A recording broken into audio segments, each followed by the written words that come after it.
Then अब हम पढ़ेंगे सुदरलैंड हॉजमैन पॉलीगन क्लिपिंग। ठीक है, पॉलीगन क्लिपिंग क्या होती है हम देख चुके हैं। अब हम पढ़ेंगे एल्गोरिथम जो सुदरलैंड हॉजमैन ने पॉलीगन क्लिपिंग का एल्गोरिथम दिया।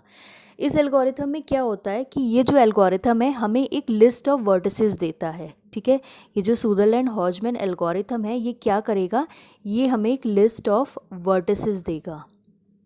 लिस्ट ऑफ वर्टिसेस देगा। कैसी वर्टेक्स होंगी, वो इनसाइड वर्टेक्स होंगी और इंटरसेक्टिंग वर्टिसेस होंगी। मींस वो एक हमें लिस्ट ऑफ वर्टिसेस देगा और वो वर्टेक्स कौन कौन सी वर्टेक्स होंगी, जो इनसाइड वाली वर्टेक्स होंगी वो, और जो इंटरसेक्टिंग वर्टेक्स होगी वो वर्टेक्स होगी इस लिस्ट में। ठीक है, और फिर कंप्यूटर क्या करेगा, उन वर्टेक्स को यूज़ करके क्लिप्ड पॉलीगन को ड्रॉ करेगा। तो इस एल्गोरिथम में हम क्या करेंगे, ये एल्गोरिथम जस्ट एक कंसेप्ट देता है कि आपको वो लिस्ट कैसे बनानी है, कुछ रूल्स देता है। तो अब उस लिस्ट को बनाने के लिए, लिस्ट ऑफ वर्टिसेस को बनाने के लिए हमारे पास 4 रूल्स हैं, उससे हम वो लिस्ट ऑफ वर्टिसेस बनाते हैं।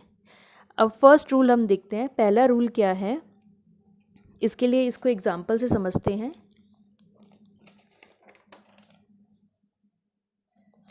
फर्स्ट रूल क्या है, अगर कोई लाइन बाहर से अंदर आ रही है, if a line goes from outside to inside, अगर कोई लाइन, जैसे हम ये लाइन ले रहे हैं ए बी, तो ये ए लाइन क्या हो रही है, आउटसाइड से इनसाइड आ रही है। तो अगर कोई लाइन आउटसाइड से इनसाइड आ रही है तो हमें उसमें क्या करना है, इंटरसेक्टिंग पॉइंट लेना है और जो इनसाइड पॉइंट है वो लेना है। ठीक है, तो अगर कोई लाइन आउटसाइड से इनसाइड आ रही है तो हमें इंटरसेक्टिंग पॉइंट लेना है। इंटरसेक्टिंग पॉइंट क्या होगा, इसका ए डैश और इसका इनसाइड पॉइंट लेना है। तो ए डैश और इनसाइड पॉइंट हो गया बी, तो इसे हम सेव कर देंगे। देन सेकंड रूल कहता है हमारा कि अगर कोई लाइन के दोनों पॉइंट इनसाइड है, बोथ पॉइंट इनसाइड, देन हमें क्या करना है, सेव करना है लास्ट वर्टेक्स। अब जैसे हम यहाँ पर आ गए, अब अगर ये बी से लेके सी तक की जो लाइन है ये पूरी लाइन इनसाइड है, तो अगर इनसाइड कोई लाइन होगी उसके दोनों पॉइंट इनसाइड होंगे तो हमें क्या लेना है, लास्ट वाला वर्टेक्स लेना है। तो बी से जब सी पे शुरू करेंगे तो लास्ट वर्टेक्स हो गया सी, तो इसमें हम लिस्ट में सेव करेंगे सी। देन नेक्स्ट पॉइंट कहता है अगर कोई लाइन इनसाइड से आउटसाइड जा रही है, इनसाइड से आउटसाइड जा रही है तो हमें क्या करना है, हमें इंटरसेक्टिंग पॉइंट लेना है। ठीक है, तो हमें क्या लेना है, इंटरसेक्टिंग पॉइंट लेना है जो कि हमारा है सी डैश। तो अगर इनसाइड से आउटसाइड जानी है तो सेव करना है इंटरसेक्टिंग पॉइंट। और अगर कोई लाइन पूरी आउटसाइड है, ठीक है, जिसके दोनों जो एंड पॉइंट्स हैं दोनों आउटसाइड है, तो उस टाइम पे हमें रिजेक्ट कर देना है उस लाइन को, कोई भी पॉइंट्स नहीं लेने। If both points are outside then reject, तब हम कोई भी पॉइंट नहीं लेंगे।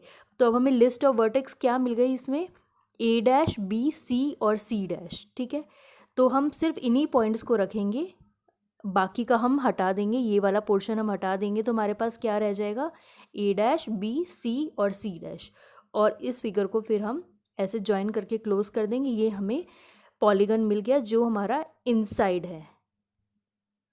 अब इसके ऊपर आपके लिए इसमें एक चीज़ और समझा दें कि ये जो एल्गोरिथम है ये सिर्फ लिस्ट ऑफ वर्टिसेस प्रोड्यूस करता है। ठीक है, आगे उसको लिस्ट ऑफ वर्टिसेस बन गई और उसके बाद आगे हमें पॉलीगन बनाना है। तो ये जो सुदरलैंड हॉजमैन पॉलीगन है क्लिपिंग एल्गोरिथम, ये कंसेप्ट बताता है कि हमें कैसे लिस्ट ऑफ वर्टिसेस बनानी है। उसके लिए उसने कोई एल्गो नहीं दिया, आप इसके लिए कोई भी एल्गो यूज़ कर सकते हैं। इसने जस्ट एक कंसेप्ट दिया है, रूल्स दिए हैं लिस्ट ऑफ वर्टिसेस का।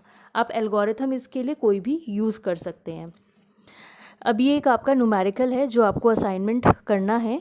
असाइनमेंट में क्या है, ये क्लिपिंग विंडो दी हुई है और एक ये कोई पॉलीगन दिया हुआ है। वर्टेक्स है V1, यहाँ से आप स्टार्ट करोगे डायरेक्शन V1 से V2, V2 से V3, V3 से V4, देन V4 से V5, सॉरी V1। तो ये एक पॉलीगन है। आपको क्या करना है, एक तो इसमें लिस्ट ऑफ वर्टिसेस फाइंड करनी है और देन आपको क्लिप्ड जो पॉलीगन है वो ड्रॉ करना है। ये आपका असाइनमेंट है, इसको आपको सॉल्व करना है। Thank you.